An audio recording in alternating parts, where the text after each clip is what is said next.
அனைவருக்கும் வணக்கம். நேராக டாபிக் போயிடலாம். இப்போ நம்ம பார்க்கக்கூடிய டாபிக் பார்த்திங்கன்னா, இந்த பேசிவ் இன்கம் ஆக்டிவ் இன்கம் அப்படின்னா என்ன அப்படிங்கிறது நம்ம டைட்டிலு. அதை நம்ம விரிவாக பார்த்துருவோம். இப்போ பேசிவ் இன்கம் என்றால் என்ன, ஆக்டிவ் இன்கம் என்றால் என்ன அப்படிங்கிறத பார்த்துருவோம். இது நம்ம வெரி சிம்பிள் தான். ஆக்டிவ் இன்கம் என்பது நீங்கள் இப்போ ஒரு வேலைக்கு போகிறீங்க, கவர்மெண்ட் ஜாப்பு அல்லது ஒரு ப்ரைவேட் ஜாப்புக்கு போகிறீங்க. நீங்கள் அந்த கம்பெனிலேயோ அல்லது அந்த நிறுவனத்திலேயோ வேலை செய்யும்போது உங்களுக்கு ஒரு மாத வருமானமாக மாத சம்பளமாக கொடுப்பார்கள். அது ஆக்டிவ் இன்கம். அதே சமயத்தில் ஒரு பிஸ்னஸ் பண்ணுறீங்கன்னா அந்த பிஸ்னஸில் பார்த்தீங்கன்னா எல்லா செலவும் போக உங்களுக்கு மாத வருமானமாக மாத லாபமாக ஒரு அமௌண்ட் வரும். அது ஒரு ஆக்டிவ் இன்கம் அப்படிங்கிற மாதிரி வச்சுக்கலாம். அதுக்கடுத்தது பேசிவ் இன்கம் அப்படின்னா நீங்கள் பாருங்கள், பக்கத்தில் கொடுத்துருக்கேன். இப்படி ஒரு 4 வகையாக உங்களுக்கு வருமானம் வந்து சேரும். இப்போ நீங்கள் மியூச்சுவல் ஃபண்டில் இன்வெஸ்ட் பண்ணிகிட்டே வரீங்க. ஒரு 10 வருஷம் 20 வருஷம் இப்படி இன்வெஸ்ட் பண்ணும்போது பார்த்தீங்கன்னா உங்களுக்கு அது பல மடங்கு பெருகும். ஒரு 50 லட்ச ரூபா உங்களுக்கு அதில் கரண்ட்டு வேல்யூ இருக்குதுன்னு வச்சுங்க. அதில் நீங்கள் ஒரு 50,000 ரூபா மாத வருமானமாக எஸ்டபிள்யூபி மெத்தடில் நீங்கள் எடுத்துக்கலாம். எஸ்டபிள்யூபி மெத்தட் என்பது சிஸ்டமேட்டிக் வித்ட்ராயல் பிளான் என்பது. அதை பற்றி ஒரு வீடியோ போட்டிருக்கேன், அதில் பார்த்துங்க. அந்த மாதிரி நீங்கள் மாத வருமானமாக எடுத்தாலும் கூட அந்த மியூச்சுவல் ஃபண்டுடைய கரண்ட் வேல்யூ ஏறிக்கொண்டே இருக்கும் அப்படிங்கிறதையும் புரிஞ்சுங்க. இது 1 கோடி ரூபா உங்களுக்கு கரண்ட் வேல்யூ வந்துவிட்டால் அதிலேருந்து நீங்கள் மாதம் 1 லட்ச ரூபா எஸ்டபிள்யூபி மெத்தடில் எடுத்துக்கொள்ளலாம். இதை பற்றியான வீடியோக்களை விரிவாக பாருங்கள். இது வெரி ஈஸி. ஏன்னா மியூச்சுவல் ஃபண்டில் நீங்கள் மாதம் எஸ்ஐபி மெத்தடில் லம்சமாகவும் நீங்கள் செலுத்தி வர வேண்டும். அது டெவலப் ஆகும்போது இது ஒரு பேசிவ் இன்கமாக உங்களுக்கு கிடைக்கும். ரெண்டாவது பார்த்தீங்கன்னா, ஷேர் மார்க்கெட்டில் நீங்கள் நல்ல கம்பெனியில் ஃபண்டமெண்டலான கம்பெனியில் முதலீடு செய்யும் பொழுது உங்களுக்கு டிவிடெண்ட்டாக வரும்.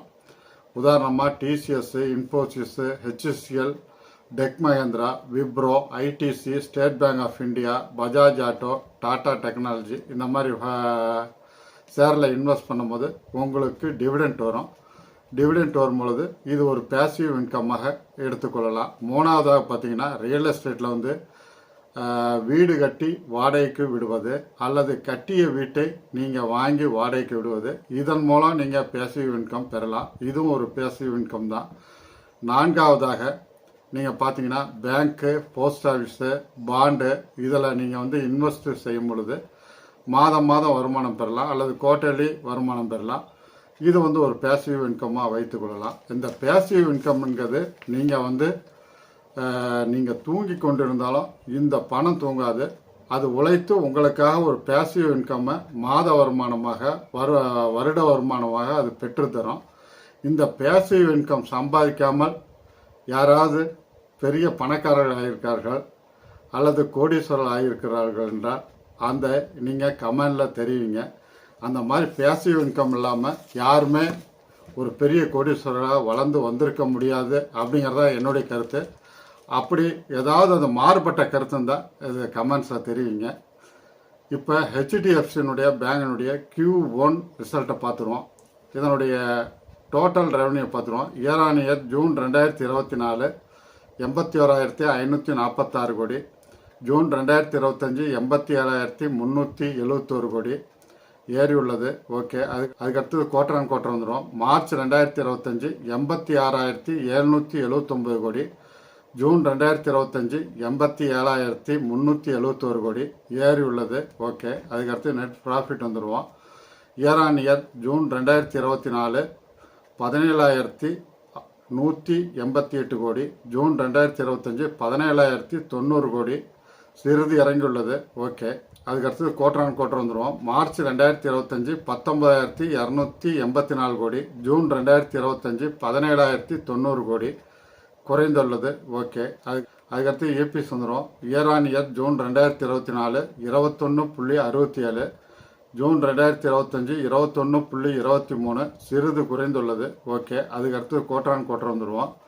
மார்ச் 2025 24.62. ஜூன் 2025 21.23 சிறிது குறைந்துள்ளது. அதனால் ஒன்றும் பரவாயில்ல. இது ஒரு ரிசல்ட்டை பார்த்தீங்கன்னா 75% ஒரு அருமையான ரிசல்ட்டு. டிவிடெண்ட்டு ₹5 கொடுத்துள்ளார்கள். இதனுடைய ரெக்கார்ட் டேட் வந்து 25/7/2025 நீங்கள் வச்சுருந்தீங்கன்னா இது வந்து உங்களுக்கு கிடச்சிருக்கும். போனஸ் முதல்ல அறிவிச்சிருக்காங்க. ஹெச்டிஎஃப்சியில் வரலாறு காணாத அளவுக்கு முதல்ல போனஸ் அறிவிச்சிருக்காங்க. அது வந்து 1:1 விதத்தில் கொடுத்துருக்காங்க. ஒரு ஷேர் வச்சுருந்தீங்கன்னா ஒரு ஷேர் உங்களுக்கு போனஸாக கிடைக்கும். இதனுடைய டேட் பார்த்தீங்கன்னா 27/8/2025. அந்த டைமில் பார்த்தீங்கன்னா ஷேரினுடைய விலையும் பாதியாக குறையும். இருந்தாலும் அந்த பழைய ரேட்டுக்கு 2000 சில்லற ரேட்டுக்கு மறுபடியும் வந்துவிடும். அது 1 வருஷம் ஆகலாம், 2 வருஷம் ஆகலாம், 3 வருஷம் ஆகலாம். அது விரைவில் வந்துவிடும். அது நம்மளுடைய லக்கை பொறுத்து இருக்குது அப்படிங்கிறத நீங்கள் புரிஞ்சுங்க. இதை கன்சிடர் பண்ணுங்கள். அதே சமயத்தில் விப்ரோனுடைய Q1 ரிசல்ட்டை பார்ப்போம். இதனுடைய டோட்டல் ரெவன்யூ பார்த்தீங்கன்னா இயர் ஆன் இயர் ஜூன் 2024 21,963 கோடி, ஜூன் 2025 22,135 கோடி ஏறி உள்ளது. ஓகே. அதுக்கடுத்தது குவார்டர் ஆன் குவார்டர் மார்ச் 2025 22,504 கோடி, ஜூன் 2025 22,135 கோடி சிறிது குறைந்துள்ளது. அதுக்கடுத்தது நெட் ப்ராஃபிட் வந்துடுவோம். இயர் ஆன் இயர் ஜூன் 2024 3,041 கோடி, ஜூன் 2025 3,332 கோடி ஏறி உள்ளது. அதுக்கடுத்து குவார்டர் ஆன் குவார்டர் வந்துடுவோம். மார்ச் 2025 3,559 கோடி, ஜூன் 2025 3,333 கோடி சிறிது குறைந்துள்ளது. அதனால் ஒன்றும் பரவாயில்ல. அதுக்கடுத்து இபிஎஸ் வந்துடுவோம். இபிஎஸ் வந்து year on year June 2024 5.75, June 2025 3.18 குறைந்துள்ளது. குவார்டர் ஆன் குவார்டர் வந்துடுவோம். மார்ச் 2025 3.41, ஜூன் 2025 3.18 குறைந்துள்ளது. இது ஒரு 80% நல்ல அருமையான ரிசல்ட்டு தான். இதுக்கு டிவிடெண்ட் வந்து ₹5 கொடுத்துருக்காங்க. இதனுடைய ரெக்கார்ட் டேட் வந்து 28/7/2025.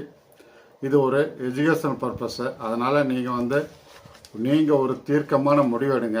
எந்த ஷேரில் நம்ம முதலீடு பண்ணால் நாம் வளர முடியும், அதுக்கு வந்து நீங்கள் யோசனை பண்ணி நீங்கள் தான் இறுதி முடிவு எடுக்கணும். நல்ல ஷேரில் இன்வெஸ்ட் பண்ணுங்கள். நல்ல ஃபண்டமெண்டல் ஷேரில் இன்வெஸ்ட் பண்ணிவிட்டு நீங்கள் பொறுமையாக காத்திருக்கிற மூலம் நீங்கள் மிகப்பெரிய கோடீஸ்வரர் ஆகலாம். அப்படிங்கிறதுல எந்த மாற்று கருத்தும் இல்லை. அதே சமயத்தில் உங்களுடைய ஷேர் மார்க்கெட்டை சம்மந்தப்பட்டது, மியூச்சுவல் ஃபண்டு சம்மந்தப்பட்டது, ரியல் எஸ்டேட் சம்மந்தப்பட்டது, கோல்டு சம்மந்தப்பட்டது, அதே சமயத்தில் ஃபிக்ஸட் டெபாசிட்டில் எது எது பண்ண முடியும் அப்படிங்கிற மாதிரிலாம் எல்லாம் விளக்கமாக கொடுத்துருக்கேன். ஒவ்வொரு வீடியோவும் கவனமாக பார்த்து நீங்கள் முதலீடு செய்து ஒரு பேசிவ் இன்கம்மை நீங்கள் வளர்த்துங்க. அப்போ தான் நீங்கள் செல்வந்தர் ஆக முடியும் அப்படிங்கிறது புரிஞ்சுங்க. நீங்கள் இது பிடிச்சிருந்தா லைக் பண்ணுங்கள், சப்ஸ்கிரைப் பண்ணுங்கள், ஃப்ரெண்ட்ஸ் அண்ட் ரிலேட்டிவ்க்கு ஷேர் பண்ணுங்கள். டைம் இருக்கும்போதெல்லாம் பழைய வீடியோக்களை பாருங்கள். உங்கள் மனதை வலிமைப்படுத்துங்க. உங்கள் மனதை வலிமைப்படுத்தினாவே எல்லா செல்வங்களும் உங்களை வந்து சேரும். அடுத்த காணொலியில் சுவாரஸ்யமான விஷயங்களுடன் உங்களை சந்திக்கிறேன். நன்றி, வணக்கம்.